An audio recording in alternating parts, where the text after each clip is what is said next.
You're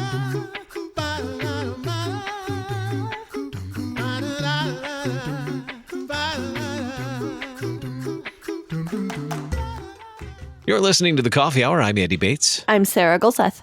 Thanks to Concordia University, Wisconsin for your support of The Coffee Hour. Find out more about Concordia University, Wisconsin at csl.edu. Live uncommon. Joining us today, the Reverend Micah Glenn. He's Director of Recruitment for Concordia Seminary, St. Louis. Pastor Glenn, thanks so much for joining us on The Coffee Hour today. Oh, thank you so much for having me. It's always a pleasure to be able to sit down and have a short conversation with the two of you.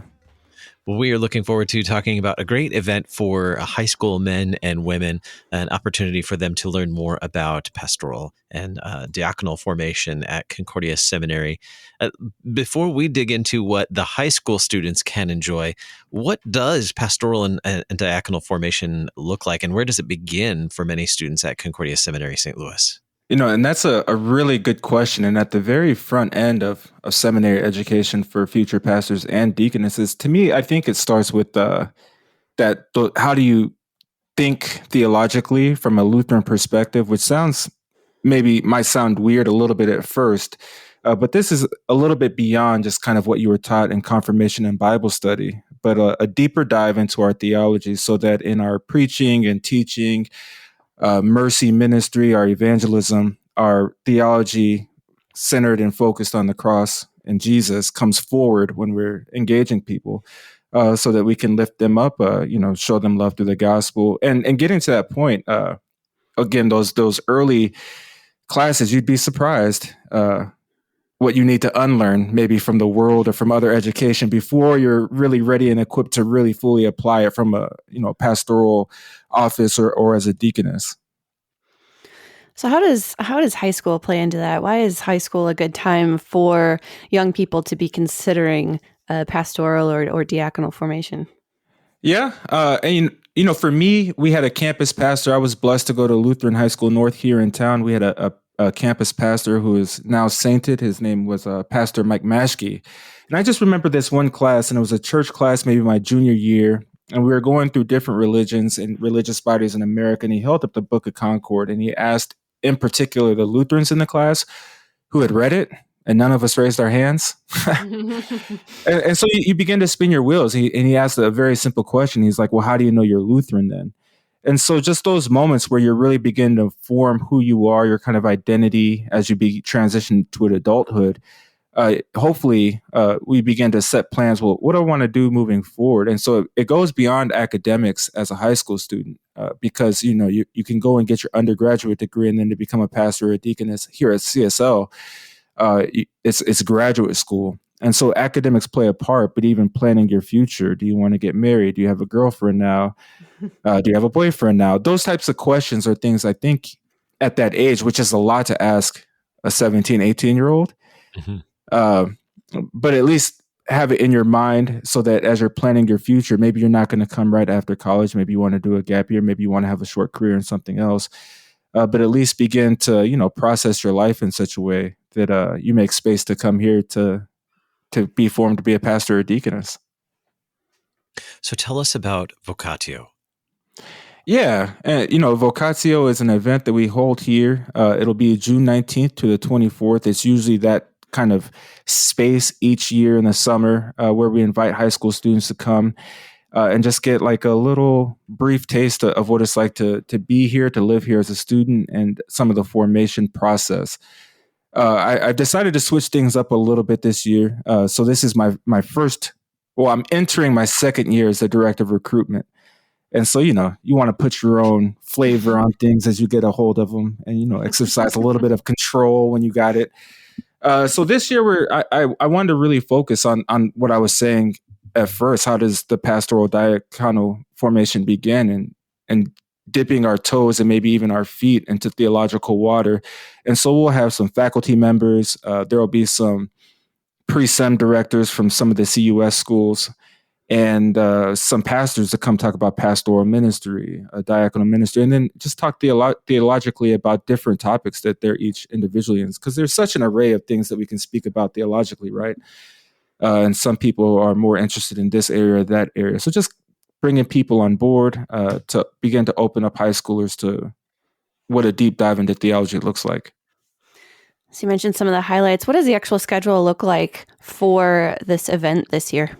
And that's probably the biggest change. And so they'll come, we'll introduce ourselves to each other, right? So I'm grateful in this position. Some of high schoolers come to several of our events. So I've met some of them already, but never in person. So we'll just introduce ourselves, hang out with each other, go to church with each other on Sunday.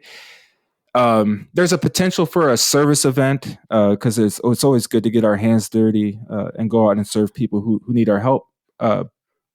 But, with COVID and things like that, finding something practical and safe is currently the challenge. And beyond that, they'll come. We'll have different plenary sections again with different pastors and maybe a deaconess or two come and talk about a topic that they like. We'll digest it. We'll go through it in the evening. We'll pray together in the morning and in the evening. And then they'll go home. Hopefully, enriched and educated. That's the goal, right? Inspired to become pastors and deaconesses. Yes. Yeah.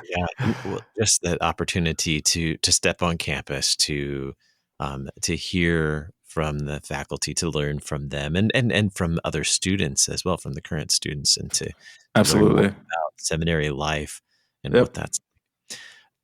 I want to go back to, you shared a story from high school and that time for you. Who was it? Who encouraged you to consider seminary and pastoral formation? Who was it and maybe it was one person, maybe it was several people. How did you end up going to seminary and becoming a pastor? Sure. So I mentioned Pastor Mike Maschke, and that was probably the first time where I felt a little tug, and strangely from that question of being challenged about my faith. Maybe strangely, it was a very beneficial thing because it made me investigate the Book of Concord at a young age.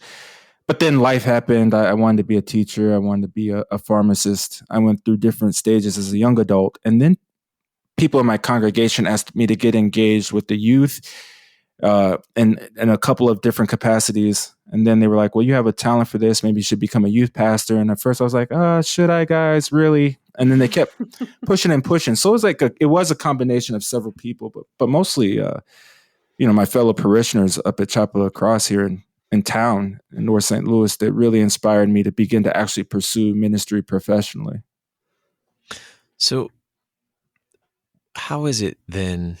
Is it important for us to encourage young people to consider these vocations? Is it important for us to, when we see something in them that might be a gift that would be useful in pastoral ministry or diaconal ministry, to encourage them to consider these?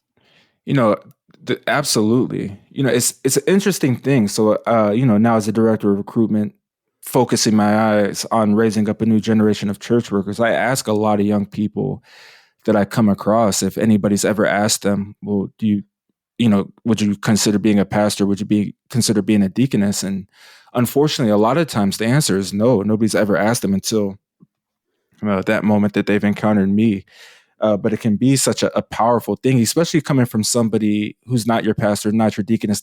Now, of course, if your pastor or your deaconess says that, I think that's also powerful.